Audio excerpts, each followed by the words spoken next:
29 मई को लंबी बैठक के बाद जब सचिन पायलट और अशोक गहलोत पार्टी के वरिष्ठ नेताओं संग बाहर निकले तो सभी के चेहरों पर मुस्कान थी। अशोक गहलोत के बारे में कहा जाता है कि उनके हाव भाव से उनके भीतर क्या चल रहा है ये समझ पाना मुश्किल है। वहीं पायलट के चेहरे पर मुस्कान संभावनाओं की ओर संकेत करती है। हालांकि इन दोनों को मनाने के लिए सुलह का क्या फॉर्मूला निकला है, इस पर किसी ने भी कोई सफाई नहीं दी। राजनीतिक गलियारों की माने तो इन दोनों नेताओं के बीच चल रही खींचतान पर सुलह की चादर डाल दी गई है, लेकिन अंदर की तकरार अभी भी जस की तस है। 2018 के बाद से 3 बार राजस्थान कांग्रेस के इन दोनों शूरमाओं के बीच सुलह का ये खेल खेला जा चुका है। हालांकि तब और अब में अंतर ये है कि पायलट तल्ख हो गए हैं, वो मुखरता से पार्टी लाइन से इतर हो रहे हैं। लगभग 3 साल से उनके पास सरकार और संगठन में कोई पद नहीं है। 3.25 साल से पायलट सिर्फ विधायक ही हैं। पायलट से प्रदेश अध्यक्ष और कैंपेन कमेटी, चुनाव कमेटी का पद छिन गया है। ऐसे में कहा जा रहा है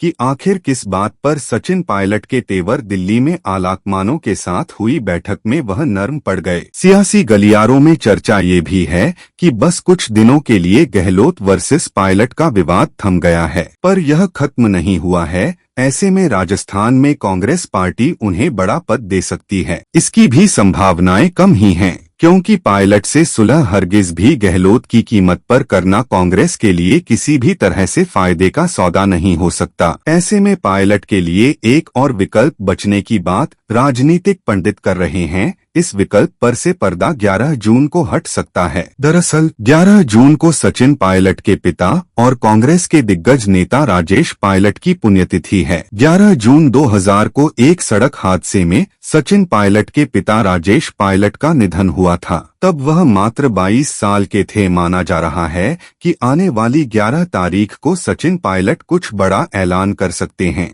इस दिन वह राजस्थान की सियासत के लिए एक नई लकीर खींच सकते हैं। इसका ऐलान भी वो पहले ही कर चुके हैं। सचिन पायलट ने 9 मई को कहा भी था कि वह पिता की पुण्यतिथि पर राजनीतिक निर्णय की घोषणा कर सकते हैं। बताया जा रहा है कि पायलट अपनी एक अलग राजनीतिक पार्टी का भी ऐलान कर सकते हैं। सियासी गलियारों में चर्चाएं ये भी हैं कि वह राजस्थान में तीसरा मोर्चा खड़ा कर सकते हैं, इसलिए वह अपनी एक नई पार्टी का ऐलान कर सकते हैं। पायलट को 3 विधायकों और 1 लोकसभा सांसद वाली राजस्थान की राष्ट्रीय लोकतांत्रिक पार्टी (आरएलपी) और भारतीय ट्राइबल पार्टी (बीटीपी) का समर्थन प्राप्त है। यहाँ ये बता दें कि कांग्रेस पार्टी का लोकसभा में एक भी सांसद नहीं है। बीजेपी के अलावा अगर कोई दल है जिसका राजस्थान से लोकसभा में कोई सांसद पहुंचा है तो वो आरएलपी है, जिसके प्रमुख हनुमान बेनीवाल ने 2019 में नागौर सीट अपने नाम की थी। वहीं